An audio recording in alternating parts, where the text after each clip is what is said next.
Okay, so here's what it could come out like. This is another one. It's my part 3. I'm still working on this one. You can tell that I used that paintbrush technique on the arms. Okay, and you notice the joint still right here. If you see a little bit of the figure, don't worry about it because we're going to paint over all of that.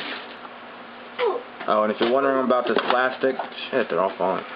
That's because after you're done sculpting your face, this is what I do. I put a piece of like sandwich plastic or whatever, Reynolds wrap, whatever. Wrap that around his head. You take a little wire or something and just wrap it all together around it. This is going to prevent your putty sticking to the other putty sculpt that you've done, and so when it hardens, it'll come right off. Alright, so you're going to take your putty, you're going to apply it. Generally, okay, you know what? You're going to want to use, I'm using the white putty, but you're going to want to use the, I'm using Mighty Putty right now, but you're going to want to use the epoxy sculpt. That way here you have a lot longer time. Don't worry about all the holes, only the eye holes. Don't worry about all the little holes and this and that. You don't even have to worry about the nose if you don't want to, because you can always just go over it. Just make sure you focus on the shape and the eye holes. That's your #1 focus. If you can get everything in after that, before that, then that's good. You know, that's if you're working with Mighty Putty. You know, but if you're gonna work with the epoxy sculpt, and you got a lot more time. You know, so when you feel like you're happy with your shape, this is probably a crappy job I'm doing right now, but you know, make sure you surveil it. Make sure it's round as you want it to be. Make sure it fits just right and it's covering everything.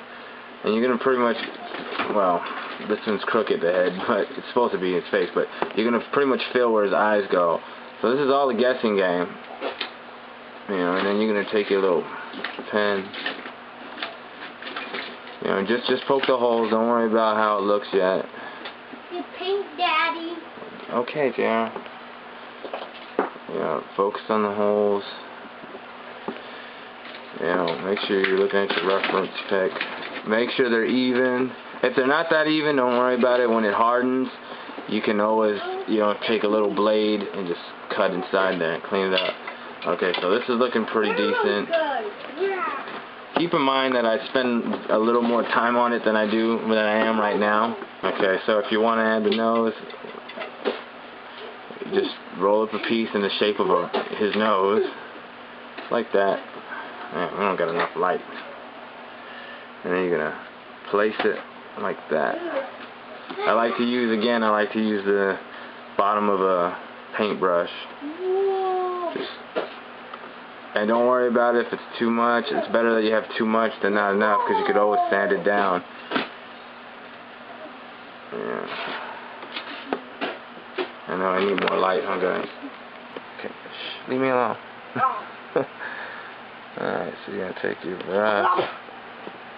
He's doing fight noises because he's play fighting. Whoa. Yeah, you want to get all this stuff. I'm going to cut a lot of this shit out anyway.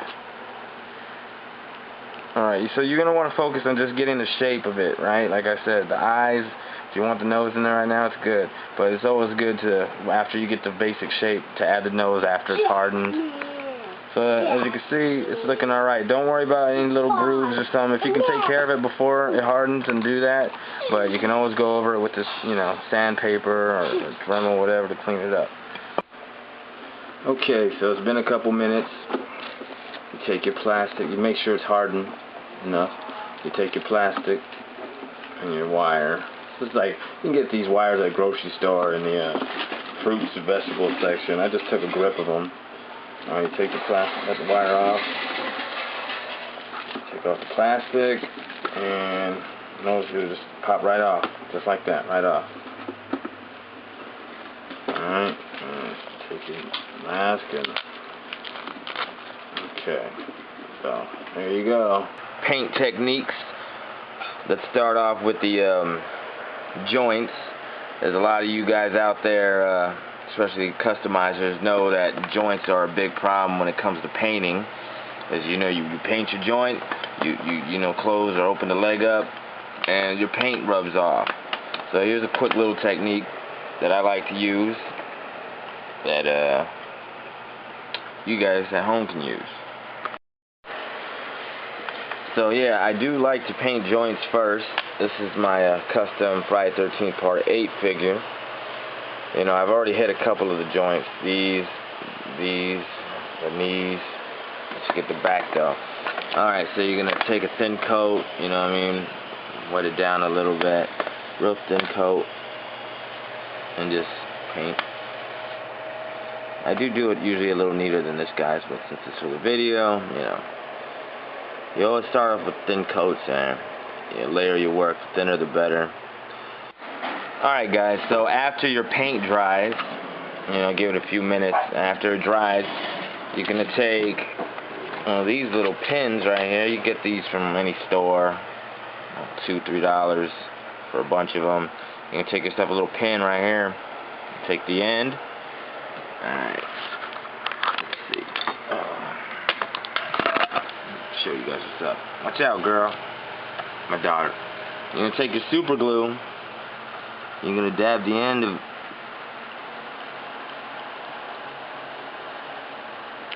Alright, you're going to get your super glue at the end. You're going to take your figure.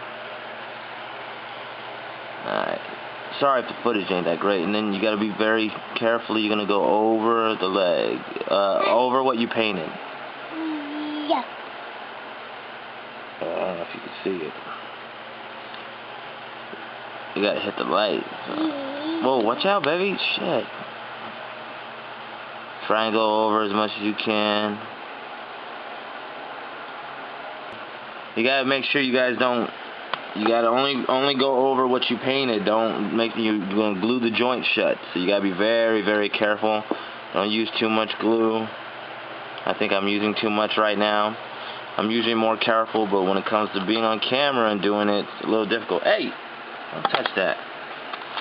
Alright, so you let that dry. Now the super glue, what it's going to do is going to harden over the paint, and it's going to protect the paint, like a protective shell. I also use, damn it, Jalen, no, man, what the hell, girl? I also use, damn it, get out of here, you made me spill my, I'm going to whoop your ass, I'm going to whoop your ass. Anyway, I also use this stuff, not so much on the joints, but over the figure. It's actually nail polish, the top coat. It's a clear, no chip, and it's actually pretty good to protect some of the paint on certain parts. But anyway, we'll get into that one later. I'm still experimenting with that, and it seems to be working great. Alright, but make sure you don't glue your joint shut. You cover that paint. I mean, I've already done it on these. Now before I've done this, the paint was scratching off like crazy. It's pissing me off. Notice, see right here, this is a flesh tone originally, but now I can, you know, over and over, that paint's not going to come off. Even right here, this is the bad one right here. And go over it, now it's not going to come off. Well, down this middle part. Again, with this side, right here it might come off because I didn't do it right there yet, but right there. You don't have to do this over the whole figure. It'll be a bitch to do over the whole figure, but mainly the joints. Alright. We're going to need a gray. I'm going to use a Citadel right here. Thought I had Model Masters gray, but Citadel would do just fine. I'm going to mix it anyway with some Model Masters black because the suit is, it looks more black, but I'm just going to assume it's a really, really dark gray. So that's what we're going to do. We're also going to use some Chester's Model Master wood. And we're going to mostly dry brush over this, guys. I mean, I'm going to paint the solid colors, but I'm going to do a lot of dry brushing. Normally I would probably use a solid gray, but because he has like a really black looking suit, I'm going to do a dry brush gray. Now for those of you who don't know what a dry brush technique is, it's when you take your brush, your paint brush like so, you dip it into paint, and then you take like a cloth or a napkin, and you're just going to rub almost all the paint off that you can, and then you're going to just go over it with a dry brush, and it'll enhance all the little details. Are going to like just come out. It's going to be amazing. That's why I like to have a darker coat black first anyway.